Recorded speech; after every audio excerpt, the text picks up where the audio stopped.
कोपरगाव शहर पोलिसांनी अवैध गौण खनिज वाळू उपसा व वाहतुकी विरोधात धडक कारवाई करत डाऊज बुद्रुक परिसरात विना नंबर स्वराज ट्रॅक्टर ट्रॉलीवर वाळूसह सुमारे 5,05,000 रुपयांचा मुद्देमाल जप्त केला आहे। या प्रकरणी 2 जणांविरुद्ध गुन्हा दाखल करण्यात आला असून ट्रॅक्टर चालकाला पोलिसांनी ताब्यात घेतले आहे। या कारवाईमुळे परिसरातील अवैध वाळू माफियांचे धाबे दणाणले आहेत। पोलिसांनी दिलेल्या माहितीनुसार दिनांक 5 ऑगस्ट 2026 रोजी कोपरगाव तालुक्यातील डाऊज बुद्रुक परिसरातील गोदावरी नदी पात्रातून अवैधरित्या वाळूचा उपसा करून वाहतूक केली जात असल्याची माहिती कोपरगाव शहर पोलिसांना मिळाली होती।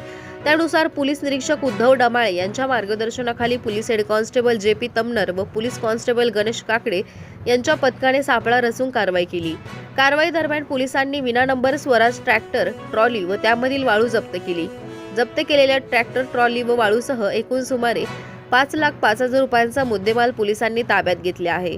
या प्रकरणी पोलीस कॉन्स्टेबल गणेश काकडे यांनी कोपरगाव शहर पोलीस ठाण्यात फिर्याद दिली। त्यावरून रिंकू सतीश माळी व तेजस गुरसळ दोघे राहणार डाऊज खुर्द तालुका कोपरगाव यांच्या विरुद्ध विविध कलमान्वये गुन्हा दाखल करण्यात आला आहे।